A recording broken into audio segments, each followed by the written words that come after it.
ஆராதனை வீடுகளில் தான் செஞ்சுட்டு இருந்தாங்க. நல்லா கவனிக்கணும், வீடுகளில் தான் செஞ்சுட்டு இருந்தாங்க. அந்த வீடுகளில் செய்யக்கூடாது ஈஜிப்ட் தேசத்தில் ஒரு கட்டளை பிஃபோர் கிரைஸ்ட் 17th செஞ்சுரியில் போட்டாங்க. அப்போ இருக்கிற ராஜா பார்வோனை போல ஒரு பெரிய ராஜா சபையை நடக்கக்கூடாது என்று சொல்லி அவர்கள் கூடி ஆராதிக்கிற சின்ன சின்ன ஸ்தலங்களில் தடைகளை உண்டாக்கினாங்க. உண்டாக்கிட்டு 1 மாசம் 2 மாசம் ஆனது. திடீரென்று ராஜா நடந்த சம்பவம் தான்.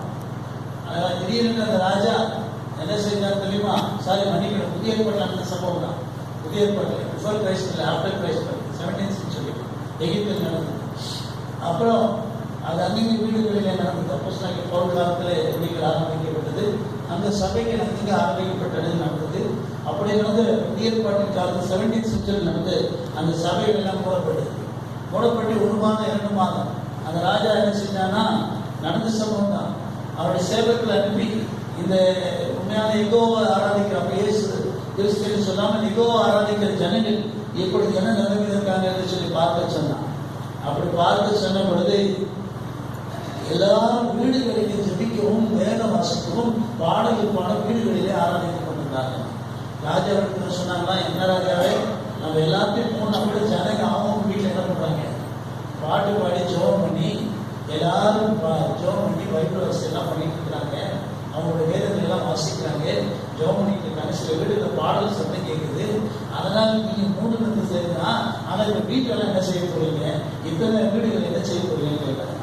ராஜா சொன்னா, அவர்கள் ஆராதிக்கிறது உண்மைகள் நம்ம மூடிட்டோம். ஆனா அவங்க மாத்திரம் அவங்க தேவனை இன்னும் நம்பிட்டு இருக்காங்க பார்த்தியா. அதனால இன்று முதல் எல்லா தேவாலயங்களும் கூடுதல் ஜனங்கள் கூடி ஆராதிக்கிற எல்லா இடங்களையும் திறந்து விட்டாங்க. இது 17th செஞ்சுரியில ஈஜிப்ட்ல நடந்ததான ஒரு சம்பவம். ஒரு சகோதரன் சரித்திர குறிப்பு. அந்த ராஜாவோட பேர் முஸ்லிம்.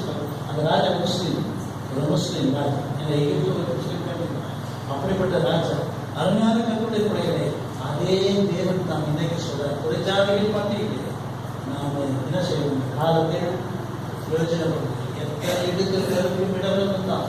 நீங்க இப்போ ஒருவேளை ஃப்ரீ ஆகிட்ட கூட உங்க வீட்டில் ஜெபம் பண்ணுங்க, உங்க வீட்டில் பாட்டு பாடுங்க, உங்க வீட்டில் வேதத்தை வாசிங்க, ஞானிங்க, டிவியில அநேக காரியங்களை பார்ப்பது மெசேஜ் போகசி லாசர் வரைக்கும் பரிசுத்தவான்கள் பேசுறாங்க. செய்திகளை போட்டு தாராளமாக கேட்டுக்கொடுங்க. சத்தங்கள் வெளியே கேட்கணும். அதை பக்கத்தில் வைக்கணும். உங்க வீட்டில் கேட்கிறாங்க, இந்த சத்தமாக கேட்கட்டும். அவர்களுக்கு முன்பாக நீங்கள் ஞானமாக நடக்கணும் என்று கருத்து சொல்லுங்கள். அதனால கருத்துக்களை காலத்தை குறித்து 3 குறிப்புகளை தேவன் இன்னைக்கு காலையில் போகிறார். அதனால் 3 குறிப்புகளை எடுத்து கொடுப்பது கண்டிப்பாக நாம் தியானிக்கும் பொழுது சிறைப்படுகிற குறிப்புகளை நீங்கள் முதலாவது குறிப்புக்காக ரோமன் எழுதுவதில் நீங்கள் முதலாவது 13ஆம் அதிகாரம் 11ஆம் வசனத்தை வாசிங்க. Romans chapter 13 verse 11. 13 of Romans வாசிங்க.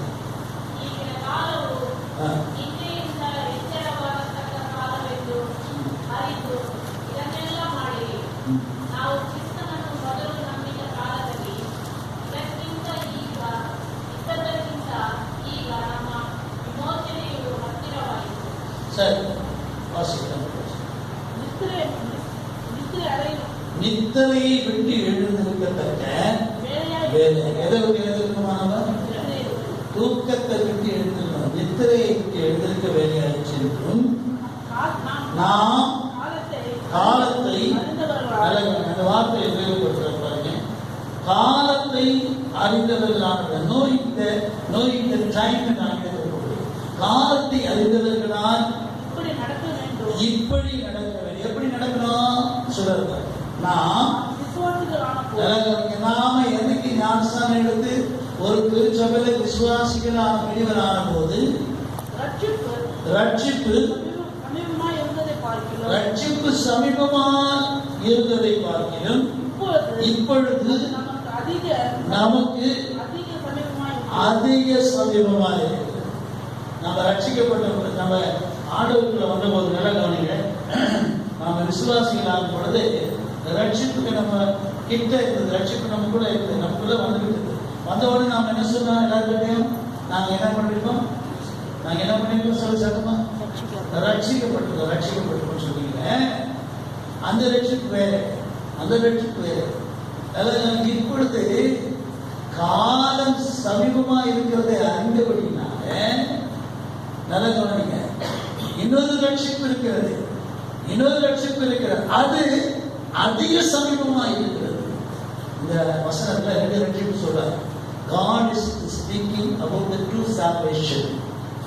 One salvation is when we have a faith in God, when we commit, when we accept Jesus Christ as my and your personal Savior.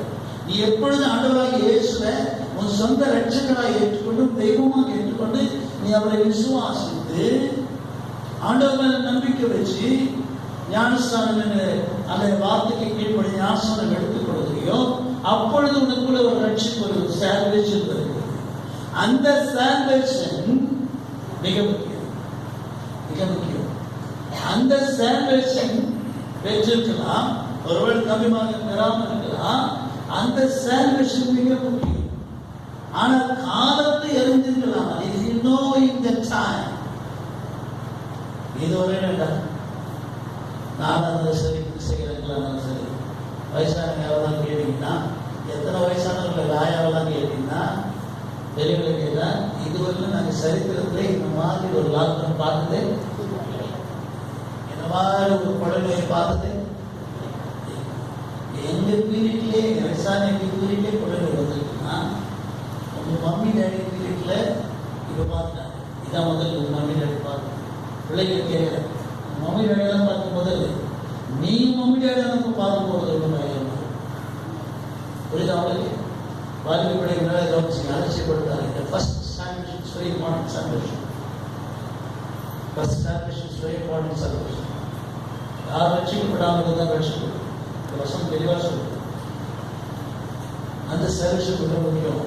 அதில் பேர குழந்தைங்க பார்த்தீங்கன்னா, என் பேர குழந்தை, பேர குழந்தைங்க, உங்கள் கிளாஸில் எல்லாம் பேர குழந்தைங்க, பாசமாக பேர குழந்தைங்க எல்லாம் இருக்காங்க பார்த்தீங்களா.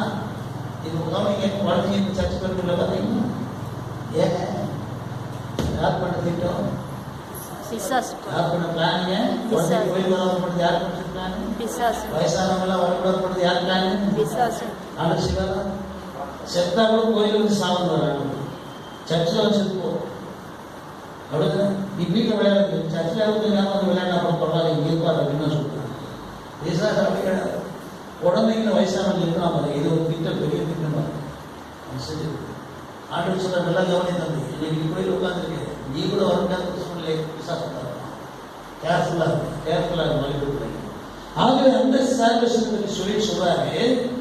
காலத்தை அறிந்திருப்பீர்களானால், நல்ல கவனி, அழகா சொல்ற காலத்தை நீங்கள் அறிந்திருந்தால் இந்த ரட்சிப்பை விட மிக சமீபமாக இருக்கிற இன்னொரு சால்வேஷன் இருக்கு. இந்த ரட்சிப்பை விட, இந்த சால்வேஷனை விட, இந்த present salvation, commitment salvation, accepting salvation, baptise பெற்றுக் கொடுக்கிற சால்வேஷனை விட இன்னொரு சால்வேஷன் இருக்குது. அது எப்படி இருக்கிறது தெரியுமா? எப்படி இருக்கா? அந்த முடிக்கும் போது அவசரத்தை என்ன முடிக்கிறாரு? And nearer to you, nearer. That salvation is very nearer to you. இந்த இரண்டாவது salvation என்ன தெரியுமா? நல்ல கவனிங்க. இயேசு கிறிஸ்துவின் வருகை இருக்கிறது. அந்த வருகையில உங்களை என்னையும் எடுத்துக் கொள்கிறார் என்பதுதான் இரண்டாவது முக்கிய salvation. The second salvation, நல்ல கவனிங்க. Second salvation, God is going to come on the space, on the heavens. ஆகாயத்தில் வரப்போகிறார். அங்கிருந்து என்ன செய்ய போகிறார் தெரியுமா? ஒரு சால்வேஷன் பூமி கொடுக்க போகிறார். அந்த சால்வேஷன் என்ன தெரியுமா? அதிக சமீபமா இருக்கு. That salvation is very near to you and me and all, every people, every citizens of whole world. அது அதிக சமீபமா இருக்கு. ஆங்கிலத்தில் டிரான்ஸ்லேஷன் போட்டிருக்கு. நியரர் அந்த வார்த்தைக்காக அந்த டிரான்ஸ்லேஷன் எடுக்கிறதுக்கு ரொம்ப அழகாக இருக்கு. High time, high time. The salvation is high time for you. Second salvation. What it is meaning? Jesus Christ is going to come soon on the space. That time, those who had the first salvation, those who had the first salvation, ஆண்டவரை ஏற்றுக்கொண்டு ஆண்டவருக்கு ஒப்பு கொடுத்து நான் ரட்சிக்கப்பட்டேன்னு சொல்லிட்டு ஞானஸ்நானம் எடுத்து வெள்ளக்காமி வாழ்க்கை ஞானஸ்தானம் எடுத்து கடவுளுக்காக நான் இனிமேல் இருக்க போகிறேன். இந்த உலகம்லாம் எனக்கு முக்கியம் இல்லை. சரி, டெய்லி ஜெபிப்பேன், டெய்லி பைபிள் வாசிப்பேன், டெய்லி ஆண்டவருக்கு என்ன செய்வேன், ஆண்டவர் நம்ம இந்த ஃபர்ஸ்ட் சர்வீஸ் பெற்றுக் கொண்டிருக்கிற மக்கள் இருக்கிறாங்க. அவங்க இந்த மத்திய ஆகாயத்தில் இயேசு வந்து என்ன செய்ய போறாராம், சர்வீஸ் கொடுக்குறது. என்ன சர்வீஸ் அப்படியே கொடுக்குறோம். இதுதான் நியரிங் டு யூ அப்படின்னு சொல்றாங்க. இது நியரிங் டு யூ, காலத்தை அறிந்தா இதை புரிந்து கொள்ளுகிறேன் சொல்றாங்க. Nearing to you, nearing to you, it is at hand என்று சொல்றாங்க. It is a high time for you. You high time for ரட்சிக்கப்படல, இன்னும் ஆண்டவர் ஏற்றுக்கொள்ளல, இன்னும் ஆண்டவர் ஒப்புக்கொள்ளல. இந்த கோவிட்-19 ஒரு சேஞ்ச் கொடுக்குமானா ஞானஸ்தானம் எடுக்காதவர்களாக, கட்டளை ஏற்றுக்கொள்ளவர்களாக, ஏற்றுக்கொள்ளாதவர்களாக, மனம் மாறாதவர்களாக இருந்தால் இன்னைக்கு வரும் மன ரட்சிக்கப்பட்டவர்களாக நீங்க ஞானஸ்தானம் எடுத்து சொல்லலாம். பட் நீங்க எப்போ ஆண்டவருக்கு புரியும் இல்லாமல் சில காரியங்கள் நாம் செய்கிறோமோ நம்முடைய ரட்சிப்பை நம்ம இழந்துருவோம். ரட்சிப்பை இழந்துருவோம். அவிசுவாச ரட்சிப்பை இழக்க செய்யும். ஆண்டவர் மேல இருக்கிற தெய்வ பயம் ரட்சிப்பை இழக்க செய்ய ஃபர்ஸ்ட் ஆக்ஷன் இழந்துருவோம். தெய்வ பயம் இல்லைன்னா, ஜபம் இல்லைன்னா ஃபர்ஸ்ட் ஆக்ஷன் இழந்துருவோம். தேவனுடைய வசனங்களை தியானிக்கல ஃபர்ஸ்ட் ஆக்ஷன் இழந்துருவோம். கர்த்தருடைய பாட்டை பாடலைன்னா ஃபர்ஸ்ட் ஆக்ஷன் இழந்துருவோம். நல்லா நினைச்சு ரட்சிக்கப்பட்டு ஞானஸ்தானத்துக்கு வரது. No no, the second salvation is very important than the first salvation. நான் சொல்றேன், ஃபர்ஸ்ட் சர்வீஸ் எடுத்தவங்க கூட ரட்சிக்கப்பட்டேன், ஆண்டவரை ஏற்றுக்கொண்டேன், நான் ஞானஸ்தானம் பெற்றேன், நான் பரலோகத்துக்கு. No, never. அந்த சால்வேஷன்ல எப்படி இருக்கணுமா, பர்ஃபெக்டா. நாம் ஆண்டவரை ஏற்றுக்கொண்டு குடிக்கலாமா? நோ. வீடு குடிக்கலாமா? நோ. கோயிலுக்கு வராமல் இருக்கலாமா? நோ. அன்டைம் வரலாமா கோயிலுக்கு? No. It is affect your first salvation of God. First salvation of God. அவர் சொல்றாரு, அந்த ரட்சிப்பை விட இன்னொரு ரட்சிப்பு அதிக சமீபம். எந்த ரட்சிப்பை விட? ஃபர்ஸ்ட் சால்வேஷனை விட. ரட்சிக்கப்பட்டுன்னு சொல்லி நம்ம எல்லாருமே சொல்லிட்டு வரல, நாங்கெல்லாம் ரட்சிக்கப்பட்டேன், சபைக்கு போறது நாங்கள் என்ன. சில வேளை மற்ற திருச்சபைகளை பார்த்து சொல்லுங்க, நீங்களாம் ரட்சிக்கப்படல, நாங்களாம் என்ன பண்ணணும், ரட்சிக்கப்பட்டு சொல்ற நாம அந்த ரட்சிப்பு நம்ம கிட்ட உறுதியா இருக்கணும். இல்லைன்னா அந்த ரட்சிப்பு இல்லைன்னா second salvation, God's arrive, God's coming at hand, சமீபமா இருக்குது. அதுக்காக சொல்றாரு, this COVID-19 gives us the first point, which is high time for you. What time? ஆங்கில வேதாந்தத்தில் ஆங்கிலத்தில் படிக்கிறேன். சில பிள்ளைகளுக்கு புரியல. நான் ஆங்கிலத்தில் படிக்கிற தமிழ் கேட்டு ரோமன் சாப்டர் 13 வார்த்தை ரொம்ப அழகாக இருக்கக்கூடிய என்னுடைய டிரான்ஸ்லேஷன் கொடுத்துருக்காங்க. 13:11 அப்பா சொல்லலாம்ப்பா. At that knowing the time that now it is high time, high time to away. என்ன பண்ணுமா தம்பி? என்ன பண்ணுமா? தூங்கி இருக்க கூடாது. என்ன பண்ணுமா? To away out of sleep. Regular படுத்துறதுக்கு ஸ்லீப் சொல்லல, அதோ ஸ்லீப் உண்டு. அது வீட்டில் வந்து இருக்கவே பிடிக்காது. ரொம்ப நேரம் தூங்கினா வீட்டில் ஏற்பாடு எடுத்துலான்னு சொல்லுவாங்க. அப்ப அவங்களே உங்களுக்கு ஏற்பாடு தெரிவிக்கும் போது ஆண்டவர்னு கேட்கிறாரு, அவை கட்டு விடுத்து கொள்ளுங்க. இப்ப ரட்சிப்பு உங்ககிட்ட இல்லைன்னா, ரட்சிப்பு இழந்துட்டீங்கன்னா, அல்லது ரட்சிப்பு அஃபெக்ட் ஆயிருந்தா, you just get up and away, rise up from that. அப்ப சொல்றாரு, awake out of your sleep. நல்ல கவனிங்க, நம்ம உண்மையா சரீர பிரகாரமான தூக்கத்தை ஆண்டவர் சொல்லல. ஆனா physical sleep also dangerous sleep for you. நீ 7 மணிக்கு டியூட்டி போறல, கொஞ்ச நேரம் தூங்கி 8 மணிக்கு ஏச்சுனா ஒரு 10 நாள் ஏச்சு என்ன பண்ணிடுவான்? 10 நாள் 8 மணிக்கு ஏச்சு டியூட்டி போல என்ன பண்ணிடுவான்? சஸ்பெண்ட் பண்ண சாய்ஸ் கொடுப்பான். அதுல ஒண்ணுமே செய்யணும், அவன் பேசுற ஆப்ஷன் தான் பண்ணுவான். இல்லைன்னா லீவ் எடுத்துக்கிட்டு தூக்கத்துக்காக லீவ் எடுத்து தூங்கின மாதிரி எல்லாத்தையும் லீவ் ஆகிடுவான். அவ்வளவுதான். ஆண்டவர் சொல்றாரு, awake out of sleep, for now is our salvation. இது second salvation. Now is our salvation nearer than when we believe.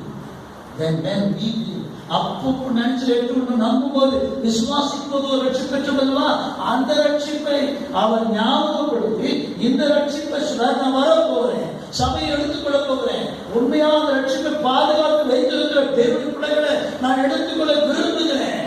அதற்காக தான் பிசாசு தலைவருக்கு தலைக்கோல் போட்டு பிசாசு பிடிச்ச ஆடுமா. சின்ன இருவருக்குமே என்ன பயப்பட வச்சாங்க. சின்னவருக்கா உண்மையா நான் ஒரு வார்த்தை கேட்கிறேன். இந்த உலகத்துல யாருக்கு ரொம்ப கொரோனா வைரஸ் வந்து இன்னைக்கு வந்து கஷ்டப்படுறாங்க? யார் சொல்லுங்க? யார் சொல்லுங்க? இதுவரையிலும் உலகத்துல இதுவரையில யாருக்கு கொரோனா அட்டாக் ஆகி இந்த நிமிஷம் வரையில் ரொம்ப கஷ்டப்படுறாங்க? யாரும் சொல்லுங்க, ஒருத்தர் சொல்லுங்க. இவ்வளவு நாளா நீங்க கொரோனா வைரஸ் பற்றி நீங்க யாரும் ரொம்ப சீரியஸ் அட்டாக் ஆகி என்னைக்கு கொரோனா வைரஸ் சென்றாச்சோ பூமியில அன்னையிலிருந்து இன்னைக்கு ஒரு சிக்காவே இருக்கிறாங்க. இன்னும் என்ன அதே வியாதி வாழ்ந்து கொண்டிருக்காங்க. யார் சொல்லுவாங்க? சொல்லுங்க, நீங்க சொல்றீங்கன்னு தெரியுது. Asthma patients. Asthma patient. Very nice answer. இத்தனைக்கும் உங்க முன்னாடி கூட இருப்போம். உங்க முன்னாடியே உங்களுக்கு ஞாபகம் இருக்கும். இதான் உலகத்திலே கொரோனா வைரஸ் அட்டாக் ஆகும். நீங்க எப்ப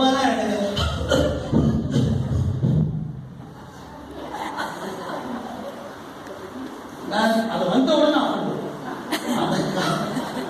அந்த சீலை வந்து மீட்டிங் கொடுத்தோம்னா இந்த சனி குச்சி வியாதியசனம் பாருங்க. இது வந்து நான் பாத்தீங்கன்னா ஒண்ணு என்னைக்கு பயன்படுத்தி கவனிக்க நம்ம தான் பாருங்க அவசரமா போட்டுருவோம், டக்குன்னு போட்டுருவோம். எதனா ஒரு அவசரமா போன் பண்ணா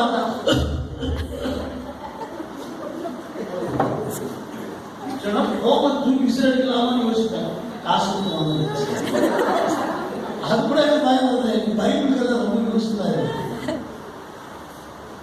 ரொம்ப இவங்க கையில இருக்கிற போன் இருக்குல்ல, அதுவே உங்களுக்கு வியாதியை கொடுக்குறது. நான் சிலவில் போனில் போன நாமக்கல் பிசாஸ் போனில் பிசாஸ் அடிக்கணும்னு சொல்லுவாங்க. நல்லா கவனிங்க. இந்த கொரோனா வைரஸ் இன்னைக்கு போனை பார்த்தா பயப்பட மாதிரி இருந்துச்சு. போனை எனக்கு பயம் இல்லை. ஆனால் சனி பிடிச்சது இந்த இருமலை கேட்கறதா எனக்கு கூட வந்து இது தொடர்ந்து 5 மாசமா வந்து 5 மாசமா வந்து வியாதி இருக்கு. இந்த வியாதி நம்ம பாக்கி வச்சு. ஆனா இன்னைக்கு உள்ள யாருக்கு இந்த வியாதி இந்த வியாதி பிடிச்சதுனால நமக்கு எந்த ஆபத்தை ஏற்படுத்தாங்க. அது கத்தருக்கு ஒரு வழியில சொல்லிருக்காங்க. This is the high temple. This is the high temple. காலம் சமூகம் ஆண்டவர் வீட்டுக்கலாம், காலத்தில் அறிவிக்கலாம். If you understand this COVID-19, prepare yourself for the second salvation of God at hand, near to you. High temple. High temple. It is very close to you. God is going to come soon. நான் பயப்படுச்சு. மெட்ராஸ்ல பயந்துக்கிறாங்க. Eleventh கல்யாணம் நடக்குமான்னு கூட யோசிச்சு அவ்வளோ பயம்லாம் பயப்படும். ஏன்னா பிள்ளை கல்யாணம் நடக்குமா, நின்று போச்சே, நின்று போச்சு, கல்யாணம் நடக்குமா யோசிக்க கூட பயப்படும். இல்லை கூட கூட யோசிக்க நடக்குமா தெரியாது. அப்படி வரைக்கும் கல்யாணத்துக்கு நாங்கள் இந்த பக்கம் அவங்க அந்த மக்கள் ஒரு பக்கம் ஆண்டு வரைக்கும் போயிருந்தாங்க. We do not know what is going to happen tomorrow. Time is over. I tell you on the way, please and please, in the name of the Lord Jesus Christ, I beg to you, remind yourself of the Lord's coming. The second salvation, which is very, very, very important one, as well as the very blessed one. Even you are not listening, you are not obeying to that salvation make you to be a very, very pathetic man and woman in this world. கைவிடப்பட்டீங்கன்னு வச்சுக்க. இப்ப சொல்றேன், தெளிவு அவங்க mummy daddy எடுத்து தெளிவு கைவிடப்பட்ட என்ன செய்வான்? தினேஷ் என்ன செய்வான்? ஆயா எடுத்துக்கொள்ள விட்டால் என்ன செய்வான்? மார்ல அடிச்சு கிளம்புவான். ஜபராஜ் என்ன செய்வான்? அழுவான். சொல்லுங்க பிள்ளைங்க. ஷாம் என்ன செய்வான்? அழுவான். பிள்ளைகள் அழுவோம். தாய் தப்பம் போயிட்டாங்க, கடவுளுக்கு பயந்து ஜீவிச்சாங்க, போயிட்டாங்க. ஒருவருடைய மனைவி போயிட்டு கணவன் கைவிடப்பட்ட என்ன செய்வீங்க? கணவன் அழுவீங்க. அழுதிங்க, பயம் வந்துடும். திடீர்னு நிலையை காண ஆண்டவர் எடுத்துக்கொண்டா என்ன செய்வோம்? கணவன் எடுத்துக்கொண்டு மனைவி எடுத்துட்டா என்ன செய்வோம்? ஒரு சகலை கொடுக்குறாங்க, சகலை ஒரு நல்ல சொன்னாங்க. கோவிட் எப்படி இருந்ததுன்னு கேட்போம். அவங்க மோனங்க சொல்லி இஷ்டம் இல்லை, பயம். ஏன்னா என்னிட்ட பேசுறதுக்கு பயம். மற்ற கதைலாம் பேசுவாங்க, அடிக்கடி யாரும் பேசணும்.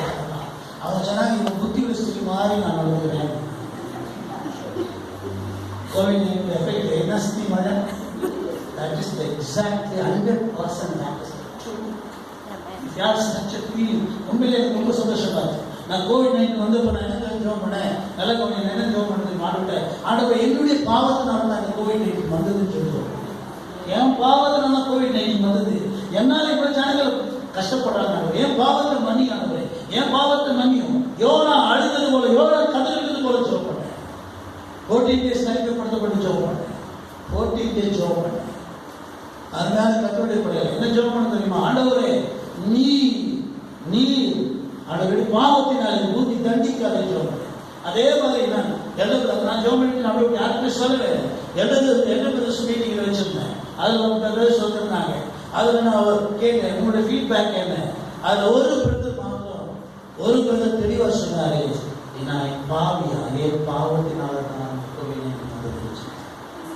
ஒரு மூத்த சகோதரன் சொன்னார், எட்டு சொன்னார். நான் உண்மையை துடிச்சு போயிட்டேன். அதோட எனக்கு கொடுத்த அதே சிந்தையை சகோதரன் கொடுத்திருக்கிறேன். அவர் சொன்னார், என்னுடைய பாவத்தினால தான் நான் செஞ்ச அப்புறம்னா இந்த அழிவு வந்துச்சு அப்படின்னு சொன்னார். இந்த கான்செப்ட், இந்த ஒரு ஃபீலிங் எத்தனை பேர் this is high tech for you. We have to realize ourselves. We have to increase our prayer. We have to increase our Bible reading. We have to increase the singing. We have to increase the clap of hands and sing unto the Lord.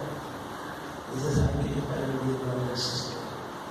காலத்தை பார்த்தா போதகராக வேண்டிய மூடோபதேசங்களை கேட்டவர்கள் மறுபடியும் அவர்களை கொடுக்கிறார். பாலை பிடிக்கிற குழந்தைகள் போல கேட்கிறார்கள் கத்த சொல்கிறார். இது ரெண்டாவது கத்தத்தை பிள்ளைகள், இரண்டாவது ஹைடெக் தமிழ் ஹைடெக் இயேசு கிறிஸ்துவ நீங்க ஒருவேளை கேட்டாலும் சரி சீரியஸாக கேட்கல. But one thing is going to happen. அன்னைக்கு கைவிடப்பட்ட பிறகு சபை நடக்காது, சபைகள் இருக்காது, ஊழியர்கள் கைவிடப்பட்ட ஊழியர்கள் இருப்பார்கள், பிரயோஜனம் இருக்காது, எடுத்துக்கொள்ளப்பட்ட ஊழியர்கள் கிடைக்க மாட்டார்கள். எல்லா கவலையும் ஆண்டவராக இயேசு வந்து சபையை எடுத்துக்கொண்ட பிறகு 666 கேள்விப்பட்டிருக்கீங்களா? கேள்விப்பட்டிருக்கீங்களா? ஸ்மார்ட் போர்டு வச்சுருக்கீங்களா? ட்ரிபிள்ஸ் பற்றி யூடியூப்ல போய் 666 போய் பாருங்க. பைபிள் வச்சுக்கிட்டு அதை பாருங்க. அந்த பிரச்சனை நல்லா கேள்வி. 666 கேள்விப்பட்டதுலாம் கேள்விப்பட்டதுன்னா 666 தயவு செஞ்சு யூடியூப்ல போட்ட அந்த பிரச்சனை தயவு செஞ்சு கேள்வி. பெரிய நல்ல பரிசுத்தவான்கள் ரொம்ப ஆழமான வெட்டி பைபிள் வசனத்தை வச்சு கொடுக்குறாங்க. பைபிள் எழுதப்பட்டுட்டு தான் இங்கே நடந்ததுக்கு சகோதரி. அதாவது ஹைட்ல கேர்லெஸ் ஆகாதீங்க. நீங்க எடுத்து கொடுங்க. நான் ஒரு குறிப்பு தான் பேச முடிப்பேன். டைம் வச்சு நான் முடிக்க போகிறேன். இந்த 2 குறிப்பு கற்று சித்தம் பண்ணால் வருது. நான் பிள்ளைகளுக்கு வீட்டில் போய் தியானிக்கிறத பாருங்க. நான் வசனத்தை நல்லா கொடுத்தேன். என் கூட படிக்க அது ஒரு பிரச்சனை நான் பண்ணுறதுக்கு எனக்கு மனது வருவேன். எல்லாம் புரியுதில்லை. அதெல்லாம் 12 14 வருஷத்தை வாசிங்க. வசனத்தை சொல்லி அதை குறிப்பு பார்த்து சொல்லி கொடுத்துறேன். நீங்கள் இது பண்ணுங்க. அதே ரோமர் 13ஆம் அதிகாரம் 12ஆம் வசனம். இரவு சென்று போயிற்று. Romans chapter 13 verse 12. நல்ல கேள்வி. இரவு சென்று போயிற்று, பகல் சமீபமாயிற்று. தம்பி கவனிங்க. Night, நல்ல கவனி. ஆங்கிலத்தில் the night is far away from us. நல்ல கவனி. பகல் சமீபமாயிற்று. The day is at hand, near to you. பகல் சமீபம் ஆகையால் அந்தகாரத்தின் கிரியைகளை let us therefore cast off the works of darkness. Let us therefore cast off the works of darkness. அந்தகாரத்தின் கிரியைகளை நம்மை விட்டு தள்ளிவிட்டு ஒளியின் ஆயுதங்களை தரித்துக் கொள்ளுங்கள். And let us put on the armor of light. அழகா சொல்ல இரவு ஒழிந்து போயிற்று. இரவு ஒழிந்து போயிடுச்சுன்னா என்ன தெரியுமா? தெரியுமா? இதுவரையிலும் கர்த்தர் கொடுத்த கிருபைகளும் கர்த்தர் கொடுத்த தயவும் கர்த்தர் பண்ண போற பிரசனங்கள் எல்லாம் முடிஞ்சிருச்சு. கர்த்தருடைய பிள்ளைகளுக்கு பகல் சமீபமா இருக்கிறது. பகல் என்றால் அந்த ஆனந்த சந்தோஷத்தை, இயேசுவை சந்திக்க போகிற வசனம் ரொம்ப டீப்பா எடுக்கிறாரு. நல்ல கவனிங்க வசனம். ஆண்டவரே நேரிக்கிறாரா? இயேசுவை சந்திக்க போகிற ஒரு day time is nearing to you. அர்த்தம், ஆண்டவர் நமக்கு காண்பிச்ச கிருபை எல்லாம் போயிட்டு அருத்தகத்தார் வரப்போகுது, கொடுமை வரப்போகுது, உன்னுடைய எல்லாம் வரப்போகுது, மணிலெஸ் வரப்போகுது, வேலை இல்லாத நிலைமை வரப்போகுது, சாப்பாடு பஞ்சம் வரப்போகிறது, கொள்ளைமை வரப்போகிறது. நேற்று யாருக்காவது வந்துச்சாங்க ஒரு கிளிப்? ராஜஸ்தானுடைய ஃபிலிம்ஸ் வந்துச்சா? யாருக்காவது வந்துச்சா? நான் ஒரு துணி கொடுத்துருக்கேன், டெய்லர் கடைக்கு போயிருந்தேன் இரவு. அங்கே போய் நிற்க முடியல. அந்த டெய்லர் எனக்கு அந்த பிரதர் ஆடிக்கிட்டு போகுது. என்கிட்ட இன்னத்துக்கு வந்து பிரைஸ்லான்னு சொல்லிட்டு என்கிட்ட எதுவுமே அவர் கேட்கல. பாஸ்டர் பார்க்க போனேன்னு கேட்டார். பார்த்தா ராஜஸ்தான்ல ஃபிளட்ஸ் வந்து பயங்கரமான கார் அப்படியே மண்ணு மூடி இருக்கு. கார் முக்காவாசி மூடி போச்சு, பைக் தெரியல. ஃபிளட்ஸ், ராஜஸ்தான் ஃபிளட்ஸ், ஃபிளட்ஸ் அப்படியே வீடுகள்லாம் முழுகி கிடக்குது.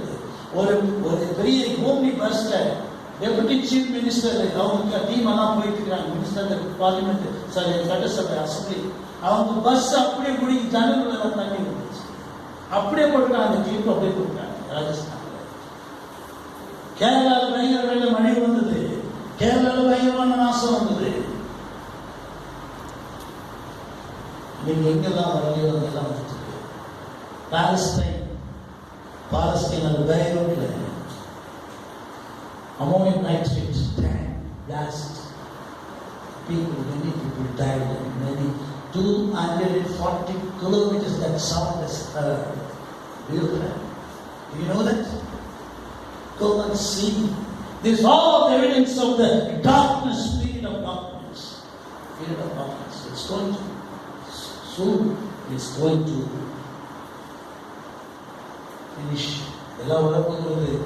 அதுக்கு முன்னால பகல் சமீபமாக the day will come. God is going to come and take you. அந்த நாள் வரப்போகிறது. நேரம் வரப்போ அதான் சொல்றாரு. என்னதான் நாளத்தினால நல்ல அந்த காலத்தின் கிரியைகளை தள்ளிவிட்டு, நல்ல அந்த காலத்தின் கிரியைகளை தள்ளிவிட்டு, let us therefore cast off the works of darkness. Darkness புரியுதா? அந்த காலம் ஈவினிங் தெரியும், நைட்டு வருதா? டார்க்னஸ் நைட் என்ன சம்பந்தம்? ரெண்டு வேலையா சேமா டிஃபரெண்ட்? சொல்லுங்க. அதுதான் சொல்றாரு. அந்த கால கிரியைகளை நீங்கள் செய்தால் இருளில் இருக்கிறீர்கள் என்று அர்த்தம். கர்த்தரை தேடலைன்னா இருளில் இருக்கிறீர்கள் என்று அர்த்தம். கர்த்தருக்கு விரோதமா ஜீவித்தால் இருளில் இருக்கிறீர்கள் என்று அர்த்தம். அவங்களை இருளில் இருக்கிறபடினாலே அந்த கிரியைகளை விட்டு வெளியே வாங்க. தூக்கி போடுங்க. இதுவரையிலையும் நீங்க பண்ணீங்க உண்மை இல்லைன்னு சொல்ல கர்த்தர் இன்னைக்கு ஒரு கிருபை செய்தி கொடுக்கிறார். எல்லாவற்றையும் எடுத்து கொடுங்க. எதை தரித்து கொடுங்க? ஒளி நாயகத்தை பயன்படுத்தி ஒளி நாயகம் ஜெபம் பண்ணுங்க. ஆண்டவர் கீழ்ப்படிங்க. ஆண்டவர் சொல்ற பைபிள் வாசிக்கிறவங்களோட பேசுவார். பிரச்சனை கேட்கணும்னு அவசியமே இல்லை. பைபிள் நீங்க வாசிக்கிறவங்களோட பேசுவார். ஜெபம் பண்ணுங்க. கரங்களை தட்டி பாடுங்க. ஆண்டவர் தேவைக்காக கீழ்ப்படிங்க. கடவுள் பயன் செய்யுங்க. குடும்ப ஜெபம் தேவாலயம் நடக்குமா? கட்டு குருவி காலத்தை வச்சுக்காரங்க. கோயிலுக்கு ஒழுங்கா வாங்க. டைமுக்கு வாங்க. லேட்டா வருகிற டைமும் வரணும். லேட்டா வந்து அவரோட நீங்க அந்த காலத்தில் கிரியை கொடுத்தாங்க. இப்போ கம்மிங் டுடே இன்னைக்கு ரொம்ப சந்தோஷம். எனக்கு நான் வரதுக்கு முன்னால இங்க கொஞ்சம் பேர் உட்கார்ந்து இருந்தாங்க. எனக்கு ரொம்ப சந்தோஷம் ஆயிடுச்சு. அவங்க என்ன பயந்து வந்தாலும் எதுவும் தெரியல. நான் யோசிக்கல. ஒருவேளை இந்த பசங்க வந்து பயந்து பிடிச்சிக்கிறாங்கன்னு தெரியல. நல்லா வந்தாங்கன்னு தெரியல. பசங்க சொல்லிட்டாங்க எல்லாருக்கும் கோயில் போகலாம். கோயிலுக்கு எல்லாம் சொன்னேன். இவங்க என்ன பண்ணிக்காம கொஞ்சம் சொல்லியிருக்காங்க. நீங்க எல்லாரும் 7 மணிக்கெல்லாம் வந்துடுங்க. மஜாய்க்காரங்க வந்து உங்களை வந்து டெஸ்ட் பண்ண போறாங்க, ஃபீவர் டெஸ்ட் பண்ண போறாங்கன்னு சொல்லியிருக்காங்க. ஏன் போன வாரம் எல்லாம் ஃபுல்லா கரெக்டா 8 மணிக்கு பார்க்குறேன். 6 மணிக்கு பார்க்குறேன். நிறைய பேர் பண்ணுவாங்க. எப்படி அது விராட்டில் நடக்குதுன்னு பார்த்தா அவங்க முடிஞ்ச பிறகு பசங்க சொல்றாங்க நாங்கள் சொன்னோம். அதனால தான் எல்லாரும் கரெக்டாக வந்துட்டாங்க. இந்த வாரம் சொல்லாததுனால பாதிப்பு வேண்டாம். மீதி பேரனே பயப்படுறாங்க. இந்த பயத்தை வராதீங்க. கர்த்தர் சொல்றார், ஒளியின் ஆயுதம் கொடுக்கிற தனி then that is the right. நான் கற்றுக்கிட்டுமே நிறைய கொடுக்கல சரி நேரத்தோடு வந்துருந்தேன். இது எப்படி தான் வந்து கொடுத்துருக்கேன். அது கேட்பதுனால வந்துட்டு இந்த பேங்க் கொடுக்குறது இல்லை. ஆனால் நிறைய கொடுக்கணும்னு ஆசைப்படக்கூடாது. நிறைய கற்றுக்கிட்டு அந்த சூழ்நிலைகள் ஈவன் சனிக்கிழமை பொருட்டு வெள்ளிக்கிழமை சண்டே வராமல் இருக்கக்கூடாதுன்னு சொல்லிட்டுருக்கேன். வெள்ளிக்கிழமை போட்டு சனிக்கிழமை மட்டும்தான் சொல்லி ஜோம் அருமையாக கற்றுக்கிட்டு பிள்ளைகளே ஏன் தெரியுமா? நான் ஒளியின் ஆயுதத்தை தரித்திருக்கணும். அதுக்கு ஆதாரமாக 14ஆம் வசனத்தில் என்ன கொடுத்துருக்க பாருங்க. செகண்ட் பாயிண்ட், துரிச்சைகளுக்கு இடமாக உடலை பேணாமல் இருந்து கர்த்தராகிய இயேசு கிறிஸ்துவை தரித்துக் கொள்ளுங்கள். ரெண்டு வார்த்தையும் வந்து பாருங்க. 12ஆம் வசனத்தில் தரித்துக் கொள்ளுங்கள் வருது. அது மாத்திரத்துல 14ஆம் வசனத்தில் தரித்துக் கொள்ளுங்கள் வருது. குட்டான் என்று வந்தா கவனிங்க வந்தப்பா. 14ஆம் வசனத்தில் குட்டான் வருதுப்பா. சொல்லுங்க put on the Lord Jesus Christ. ஒளியின் ஆயுதங்களிலே விலகலின் பிரதானமான ஒன்று என்ன தெரியுமா? இயேசு கிறிஸ்துவை தரித்துக் கொள்ளுதல். யாரை தரித்துக் கொள்ளுதல்? இயேசு கிறிஸ்துவை. இது ஞானஸ்தானத்தை குறிக்கிற ஒரு எவிடன்ஸ். ஞானஸ்தானத்தை குறிக்கிறது. ஞானஸ்தானம் எடுத்தவர்கள் இயேசுவை தரித்திருக்கிறார்கள் என்று சொல்லுங்கள். அது மாத்திரமல்ல, எப்பொழுதும் இயேசுடைய சிந்தை நிலந்திருக்கும். எப்பொழுது இயேசுக்கு பயப்படுகிற பயப்பட்டால் இயேசுவை தரித்துக் கொண்டிருக்கிறார்கள். ஆகவே நன்றாக கவனிங்க. முதல் குறிப்பு காலம் சமீபமா இருக்கிறது. இரண்டாவது குறிப்பு நீங்கள் இயேசுவை, நான் சுருக்கமா சொல்றேன், இயேசுவை தரித்துக் கொள்ளுங்கள். சிம்பிளா சொல்ல என்ன தரித்துக் கொள்ளுங்க? இயேசு தரித்துக் கொள்ளுங்க. எப்பவுமே இயேசு இயேசு இயேசு. எதுலனால இயேசு. நான் ஒரு ஊழியக்காரோட ஊழியத்தில் இருந்தேன் வாலிப வயசுல. அந்த ஊழியக்காரர்கள் நான் ஒரு காரியத்தை